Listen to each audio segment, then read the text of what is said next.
Welcome to quick study material. आज है 21 जनवरी और 21 जनवरी से रिलेटेड जितने भी आपके इंपॉर्टेंट क्वेश्चंस होंगे हम उनको बिना देर किए हुए उन सभी क्वेश्चंस को सॉल्व करेंगे। ठीक है।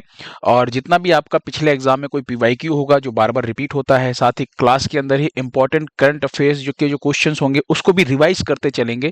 ज्यादा से ज्यादा रिवीजन क्या होगा, आपको है ना प्रैक्टिस करवाएगा। आपकी जो चीजें हैं आप उसे भूल नहीं पाएंगे। ठीक है। तो सबसे पहले क्वेश्चन की तरफ चलते हैं। कम से कम समय में इस क्लास को हमें खत्म करना है। ठीक है, ताकि ज्यादा समय भी ना लगे। सबसे पहला क्वेश्चन क्या है आज का हमारा, कि पहला खो खो वर्ल्ड कप 2025 जो है, ये जो खिताब है ये किसने जीता है। तो भाई ध्यान रखिएगा, बहुत इंपॉर्टेंट क्वेश्चन है ये आपका। क्या है कि पहला खो खो वर्ल्ड कप, जो ये खो खो का विश्व कप हुआ था ना, अभी इसका खिताब किसने जीता है। और इसलिए इंपॉर्टेंट है कि इसका आयोजन ना पहली बार किया गया है। आज से पहले कभी खो खो का वर्ल्ड कप नहीं हुआ था। ठीक है। तो आपको ध्यान रखना है, इसे जीता है भारत ने। किसने जीता है? ऑप्शन ए आपका बिल्कुल सही है। किसको हरा करके जीता है? तो नेपाल को हरा करके जीता है। यहाँ पे दो चीजें आपको बहुत ही याद करनी जरूरी है ना। और आपके लिए इजी भी हो गया है ना। अगर मैं ये कहूं कि भारत की जो महिला टीम है उसने खो खो जीता, खो खो का वर्ल्ड कप जीता, और पुरुष टीम जो है उसने भी खो खो का वर्ल्ड कप जीता, तो आपके लिए तो बहुत आसान है। और मजे की बात यह है कि दोनों में ही नेपाल की टीम को ही हरा करके जीता है।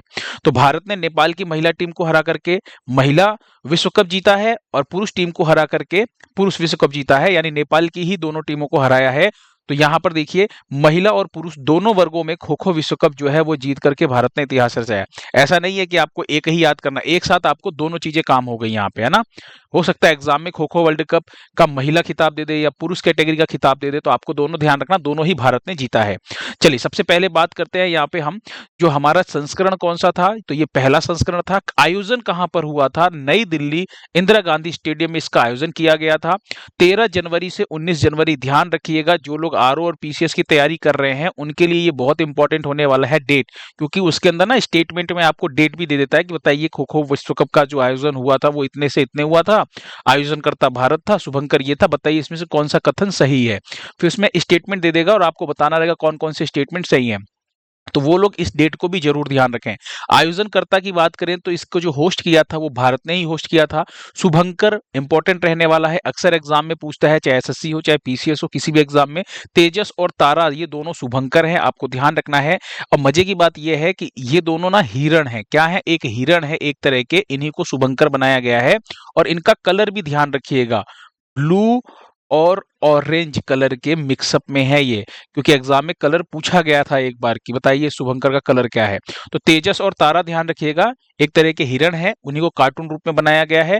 और ब्लू और ऑरेंज कलर की इनकी ड्रेस है, इनकी ड्रेस का कलर ध्यान रखिएगा। ठीक है। ब्रांड एम्बेसडर की बात करें तो इस खो खो वर्ल्ड कप के जो ब्रांड एम्बेसडर थे वो सलमान खान थे। विजेता आपको पता ही है, महिला टीम और पुरुष टीम दोनों ही पता है। यहाँ पे याद रखिएगा, जो महिला कैटेगरी है उसके लिए ना हरी ट्रॉफी दी गई थी, और जो पुरुष कैटेगरी है उसके लिए नीली ट्रॉफी थी। तो एग्जाम में कभी ये ट्रॉफी का कलर पूछ देना तो आपको कंफ्यूज नहीं होना है, ध्यान रखना है। ठीक है। तो ट्रॉफी का कलर जरूर ध्यान रखिएगा, महिला जो विनर है उनको हरी ट्रॉफी मिली थी, और जो पुरुष विनर है उनकी ट्रॉफी का कलर नीला था। महिला टीम की जो कप्तान है वो प्रियंका इंगले थी भारत की। और भारत की जो पुरुष टीम के कप्तान है वो कौन है? वो है प्रतीक वाइकर। ठीक है। नेक्स्ट क्वेश्चन देखिए, हाल ही में ईरान किसे अपनी भविष्य की राजधानी बनाने की योजना बना रहा है। बात करें अगर ईरान की, तो ईरान जो है वो अपनी ना फ्यूचर के अंदर, यानी भविष्य में, फ्यूचर में अपनी जो राजधानी उसको बदलने का काम करने वाला है। तो वो योजना बना रहा है, किसको बनाने का? मकरान को बनाने की योजना बनाई है। ऑप्शन सी जो है आपका बिल्कुल सही है। ऐसा नहीं है कि ईरान ने ही अपनी राजधानी परिवर्तन करने की बात कही है ना। राजधानी परिवर्तन करने के बहुत से कारण हो सकते हैं। जैसे अगर मैं बात करूं मकरान को क्यों बनाना चाहता है वो, तो मकरान की अगर हम बात करें तो अभी ईरान की राजधानी वर्तमान में क्या है? तो वर्तमान में है तेहरान। ठीक है। और तेहरान से बदल करके वो क्या कर रहा है? वो कह रहा है भैया हम मकरान करेंगे। ठीक है। रीजन क्या है मकरान को करने के पीछे? कि देखिए यहाँ पे एक तो ना प्रदूषण जो है वो बहुत ज्यादा फैल गया है, यानी जो प्रदूषण है, पॉल्यूशन है, वो खूब फैला हुआ है। फिर जो वाटर है, वाटर लेवल भी बहुत कम हो गया है ना, पानी की समस्या उत्पन्न हो रही है। और यहाँ पे आपको ध्यान रखना है कि जो मकरान है, मकरान में मतलब मकरान जो है वो ये ओमान की खाड़ी, जो हारमुज जल संधि है है ना, ये क्या है, ये उसके पास ही स्थित है ना, तो ये दोनों ही चीजें उसके लिए लाभदायक है, ईरान के लिए। और एक सबसे इंपॉर्टेंट चाबहार बंदरगाह का आपने नाम बहुत बार पढ़ा होगा। ये जो चाबहार पोर्ट है, जिसको भारत, जो मतलब भारत का अपना बंदरगाह है, आपको ध्यान रखना ईरान के अंदर। तो ये जो चाबहार बंदरगाह है, ये कौन से तट पर है, तो मकरान तट पर ही ये चाबहार बंदरगाह है। ठीक है।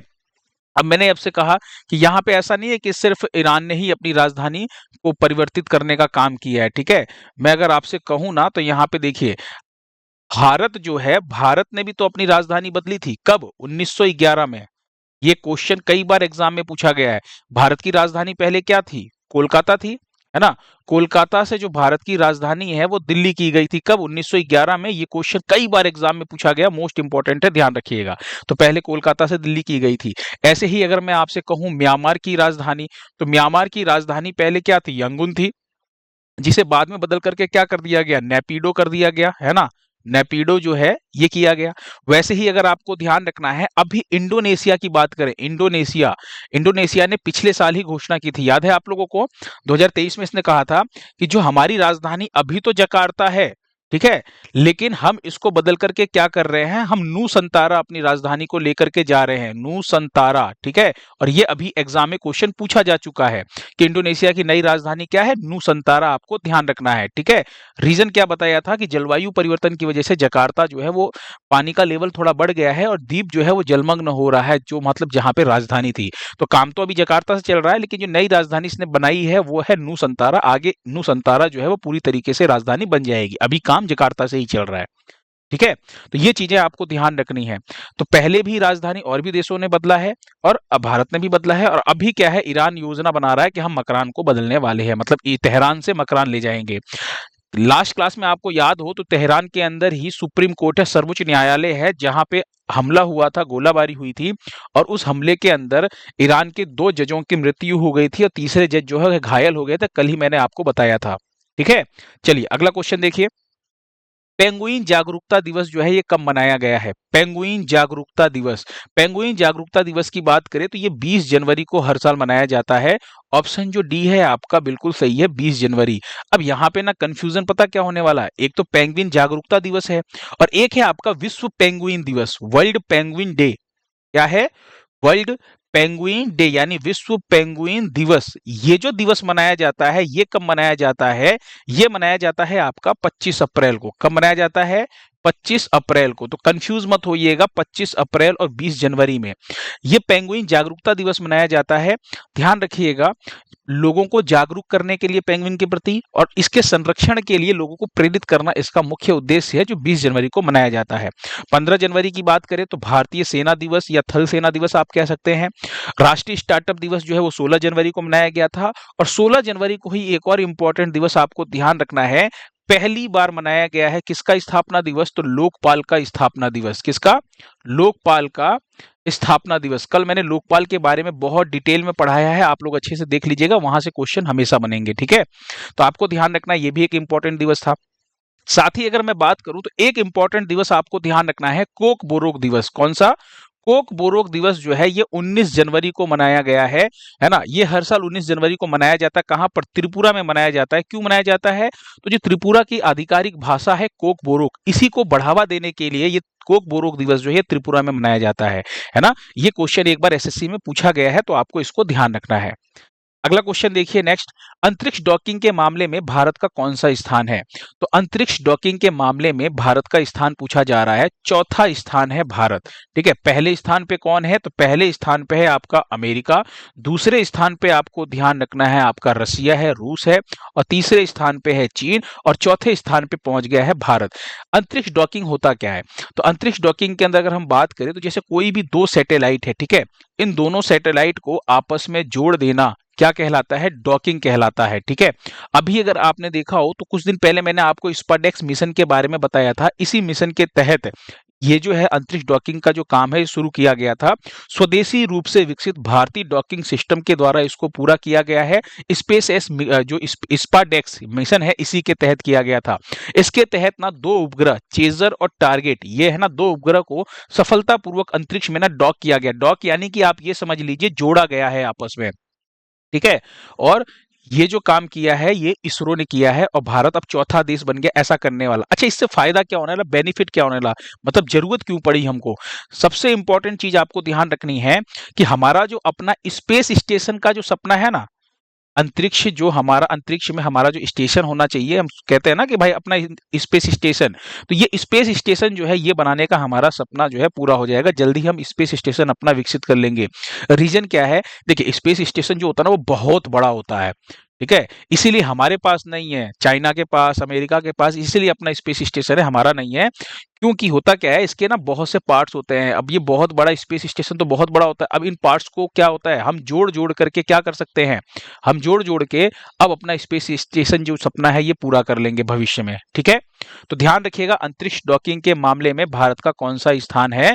तो चौथा स्थान है। और पहला स्थान किसका है? रूस, अरे सॉरी, आपको ध्यान रखना, अमेरिका का पहला, दूसरा रूस, तीसरा चाइना का। अगला क्वेश्चन देखिए, हाल ही में किस देश में ऊपरी कर्नाली जल विद्युत परियोजना के लिए इरेडा, इरेडा की फुल फॉर्म क्या होती है? इरेडा, एसजीवीएन, जीएमआर और एनईए ने एक साझेदारी समझौते पर हस्ताक्षर किया है? इनकी फुल फॉर्म ध्यान से सुनिएगा। इरेडा की अगर मैं बात करूं तो इरेडा को हम क्या बोलते हैं? Indian renewable energy development agency. SJVN की बात करूं तो सतलुज जल विद्युत परियोजना, है ना, जल विद्युत निगम कहते हैं इसको। उसके बाद जीएमआर की बात करूं तो ग्रैंदी मल्लिकार्जुन राव, दरअसल ये इसके फाउंडर थे, संस्थापक थे, उन्हीं के नाम पे ये रखा गया है। और एनईए की बात करूं तो नेपाल इलेक्ट्रिसिटी अथॉरिटी, इन सब ने मिलकर के ना एक साझेदारी समझौते पर हस्ताक्षर किया है। ऊपरी कर्नाली जल विद्युत परियोजना ये किस देश में बनाया जा रहा है? तो आपको ध्यान रखना है, ये नेपाल के अंदर, कर्नाली नदी है एक, उसी के ऊपर, ठीक है, नेपाल में। और आपको ध्यान रखना है ये 25 साल इसकी जो अवधि होने वाली है, ध्यान रखिएगा 25 साल तक इसकी अवधि होने वाली है। जिस दिन ये काम शुरू करेगा, वाणिज्यिक परिचालन के शुरू होने से जिस दिन ये शुरू करेगा उस दिन से 25 साल तक इसकी वैलिडिटी रहने वाली है, ठीक है। अगला क्वेश्चन देखिए, हाल ही में सुप्रीम कोर्ट में न्यायाधीश के तौर पर कौन नियुक्त हुए हैं? तो सुप्रीम कोर्ट के अंदर यानी सर्वोच्च न्यायालय में अभी न्यायाधीश के तौर पर नियुक्त हुए हैं जस्टिस विनोद चंद्रन। इनका पूरा नाम क्या है? जस्टिस के विनोद चंद्रन। तो विनोद चंद्रन जो हैं अभी ये बने हैं, आपको ध्यान रखना, जो पटना हाई कोर्ट है ना, तो पटना हाई कोर्ट के ये चीफ जस्टिस थे, ठीक है। क्या थे? चीफ जस्टिस, कहाँ के? पटना हाई कोर्ट के। और अब ये बने हैं सुप्रीम कोर्ट में न्यायाधीश। अब यहां पर एक चीज ध्यान रखिएगा, इनको शपथ किसने दिलवाई है? अक्सर कंफ्यूजन होता है और एग्जाम में ये क्वेश्चन पूछा भी जाता है। इनको जो शपथ दिलवाई है, शपथ दिलवाने का काम किसने किया है? जो सीजेआई यानी chief justice of India Sanjeev Khanna ने इनको शपथ दिलवाई है, ठीक है। तो आपको ये ध्यान रखना, राष्ट्रपति शपथ नहीं दिलवाता है, सुप्रीम कोर्ट के न्यायाधीश को शपथ कौन दिलवाता है? जो मुख्य न्यायाधीश होता है वो शपथ दिलवाता है। और मुख्य न्यायाधीश को शपथ कौन दिलवाता है? राष्ट्रपति दिलवाता है। ये बार बार क्वेश्चन में पूछा गया पीवाईक्यू में, प्रीवियस ईयर्स के क्वेश्चन, चलिए देख लीजिए कुछ यहाँ पे। सर्वोच्च न्यायालय की अगर मैं बात करूं यहाँ पे, तो ध्यान रखना है इसका उल्लेख भारतीय संविधान के भाग 5 में किया गया है, बहुत इंपॉर्टेंट है, ये कई बार पूछा गया है। फिर कौन से आर्टिकल के तहत? तो आपको ध्यान रखना है अनुच्छेद 124 से 147 तक किसका प्रावधान है? सुप्रीम कोर्ट का। सुप्रीम कोर्ट की जो स्थापना हुई थी वो 26 जनवरी 1950 को होती है। और वर्तमान में जो मुख्य न्यायाधीश हैं संजीव खन्ना हैं, 51वें नंबर की, नंबर भी ध्यान रखिएगा। एक आपका क्वेश्चन बार बार पूछा जाता है, स्टैटिक जीके का ही समझ लीजिए आप इसको, प्रथम मुख्य न्यायाधीश कौन थे भारत के? तो प्रथम मुख्य न्यायाधीश एच.जे. कानिया का नाम आपको ध्यान रखना, कई बार एग्जाम में पूछा गया है। मुख्य न्यायाधीश को शपथ कौन दिलवाता है? ध्यान रखिएगा, मुख्य न्यायाधीश की बात कर रहे हैं, इसको शपथ जो है वो राष्ट्रपति दिलवाता है। और जो अन्य न्यायाधीश होते हैं उनको शपथ कौन दिलवाता है? तो उनको शपथ दिलवाने का काम मुख्य न्यायाधीश का होता है। समझ में आया? चलिए अगला क्वेश्चन देखिए, अंतरिक्ष में पौधों की वृद्धि का अध्ययन करने के लिए क्रॉप्स परीक्षण किसने किया है? ये परीक्षण किया है भारत की स्पेस एजेंसी इसरो ने। ऑप्शन सी जो है आपका बिल्कुल सही है। देखिए, बीज रोपण करके ना बीजों को अंकुरित करने का काम किया है किसने? इसरो ने। ये जो क्रॉप्स परीक्षण, यानी क्रॉप्स का मतलब क्या होता है? फसल, एक तरह से। तो अंतरिक्ष में पौधों की वृद्धि का अध्ययन करने के लिए, ताकि भविष्य में पौधों की खेती की जा सके, अंतरिक्ष में पौधों को उगाया जा सके, है ना। तो क्रॉप्स परीक्षण जो है ये इसरो ने किया। आप देखिए यहाँ पे ना छोटे छोटे आपको पौधे दिख रहे हैं जो बीज क्या हो गए हैं? अंकुरित हो गए हैं। अभी इनके अंदर से पत्ते भी निकलेंगे, आगे और भी बड़े होंगे। उसी के लिए आपको ध्यान रखना है इसरो ने इस क्रॉप्स परीक्षण को किया है। तो पूछा जाए कि अंतरिक्ष में यानी स्पेस में पौधों की वृद्धि का अध्ययन करने के लिए क्रॉप्स परीक्षण इसरो ने किया है। अगला देखिए, अच्छा कमेंट बॉक्स में मुझे बताइए कि अभी हाल ही में ना इसरो के नए अध्यक्ष बने हैं 11वें नंबर के, है ना, जो हेड बने हैं, अध्यक्ष बने हैं, आपको उनका नाम कमेंट बॉक्स में बताना है। मैंने कई बार आपको पढ़ाया भी है और रिवीजन करवाया। फटाफट कमेंट बॉक्स में बताइए। दिसंबर 2024 में भारत का जो इलेक्ट्रॉनिक निर्यात है वो कितने प्रतिशत बढ़ा है? तो आपको ध्यान रखना है, अभी तो जनवरी चल रहा है, दिसंबर 2024 का जो आंकड़ा भी आया था उसके अंदर 35.11% जो है, आपको ध्यान रखना है, इलेक्ट्रॉनिक्स इंपोर्ट जो हुआ है वो बढ़ा है। ठीक है, इलेक्ट्रॉनिक निर्यात जो है हमारा 35.11% क्या हुआ है, बढ़ा है। अगला क्वेश्चन देखिए, हाल ही में कहाँ के वर्जिन कोकोनट ऑयल को जीआई टैग प्राप्त हुआ है? यहाँ पे एक चीज आपको ध्यान देनी है, और वो क्या है कि जो ये जीआई टैग है ना, ये जीआई टैग क्या होता है? तो आपको ध्यान रखना है कि जीआई टैग 10 साल के लिए दिया जाता है। कितने साल के लिए? जीआई टैग जो है ये 10 साल के लिए दिया जाता है। और सबसे पहला जो जीआई टैग दिया गया था वो 2004 में दार्जिलिंग चाय को दिया गया था। ठीक है, यहाँ पे होता क्या है कि जो प्रधानमंत्री नरेंद्र मोदी थे ना, इन्होंने अभी मन की बात कार्यक्रम के दौरान ऐसी घोषणा की कि जो अंडमान निकोबार, ऑप्शन सी आपका बिल्कुल सही है, अंडमान निकोबार के अंदर जो एक वर्जिन कोकोनट होता है ना, उसका जो तेल होता है यानी वर्जिन कोकोनट ऑयल जो है उसको जीआई टैग देने की इन्होंने घोषणा की अभी। ठीक है, और ये आपको ध्यान रखना इसलिए महत्वपूर्ण है क्योंकि इसके तहत महिलाओं को रोजगार दिया जाएगा, और महिलाओं को मतलब इस जो अंडमान निकोबार का जो ये वर्जिन कोकोनट ऑयल है ना, इसको मतलब दूर दूर तक फैलाने के लिए, व्यापार करने के लिए महिलाओं को मतलब सिखाया जाएगा, उनको बताया जाएगा कैसे मतलब इसको आगे फैलाना है, कैसे इसका मतलब बिजनेस करना है, वो सब चीजें उनको सिखाई जाएंगी। ठीक है, तो सिंपल सा आपको ध्यान रखना है कि वर्जिन कोकोनट ऑयल को जीआई टैग प्राप्त हुआ है, ये कहाँ का है? तो अंडमान निकोबार का है। नेक्स्ट क्वेश्चन देखिए, भगवान हनुमान जी की 72 फीट ऊंची मूर्ति जो है ये कहाँ स्थापित की गई है? तो अभी भगवान हनुमान जी की एक मूर्ति को स्थापित किया गया है बेंगलोर के अंदर, कचर कनहल्ली, नाम बहुत अजीब सा है, ध्यान रखिएगा, कचर कनहल्ली में श्री दक्षिण अयोध्या कोंडाडरम मंदिर के परिसर में, है ना, कोंडाड राम मंदिर के परिसर के अंदर इस मूर्ति को स्थापित किया गया है ना। ये 72 फीट इसकी ऊंचाई है और बेंगलुरु के अंदर ये मंदिर है। ठीक है, तो इंपॉर्टेंट क्या है आपको ध्यान रखना, बेंगलुरु, बेंगलुरु किसकी राजधानी है? कर्नाटक राज्य पूछे तो आपको ध्यान रखना है कर्नाटक। एक लास्ट क्वेश्चन और देखिए कि अभी हाल ही में किस देश ने टिकटॉक जो टिकटॉक ऐप था उसके ऊपर प्रतिबंध लगाया है? तो अभी जनवरी 2025 में ही अमेरिका ने टिकटॉक के ऊपर प्रतिबंध लगाया है। ऑप्शन सी जो है आपका बिल्कुल सही है। देखिए टिकटॉक के ऊपर क्या करते हैं, हमारे यहाँ पे भी इंडिया में खूब मुजरा करते थे ना, ऐसे टिकटॉक पे खूब भाई नाच गाना होता था, पता नहीं क्या क्या टिकटॉक पे होने लगा था। तो भारत ने क्या किया था, बैन किया था कि भैया ये चीनी कंपनी है। और अभी जो है अमेरिका ने भी कहा कि भैया मुजरा बंद करो, हमें भी मुजरा नहीं करवाना है, ठीक है, इसको भी बंद करो। तो अमेरिका ने भी हाल ही में प्रतिबंध लगाया, बहुत से देशों ने प्रतिबंध लगाया है टिकटॉक के ऊपर, लेकिन आपको ध्यान रखना है जनवरी 2025 में अभी हाल ही में किसने लगाया है? तो अमेरिका ने लगाया है। ठीक है, लास्ट टाइम पे मैंने आपसे क्वेश्चन पूछा था, क्वेश्चन क्या था कि हाल ही में QS world future skill index 2025 में भारत किस स्थान पर है? ओवरऑल रैंकिंग पूछी थी मैंने, तो आपको ध्यान रखना है ऑप्शन सी जो है आपका बिल्कुल सही है, 25वें नंबर पे है भारत। कुछ बच्चों ने ना 28वां नंबर भी बताया, किसी बच्चे ने कहा 56वें नंबर पे, उनका गलत है, आप लोग ध्यान रखिए, सही आंसर जो है आपका 25वां, ओवरऑल रैंकिंग में आपको ध्यान रखना है 25वां जो है वो आपका बिल्कुल सही आंसर है। ठीक है, चलिए आज एक और आपके लिए क्वेश्चन है, और वो क्या है, विजय हजारे ट्रॉफी 2024-25 का खिताब जो है वो किसने जीता है?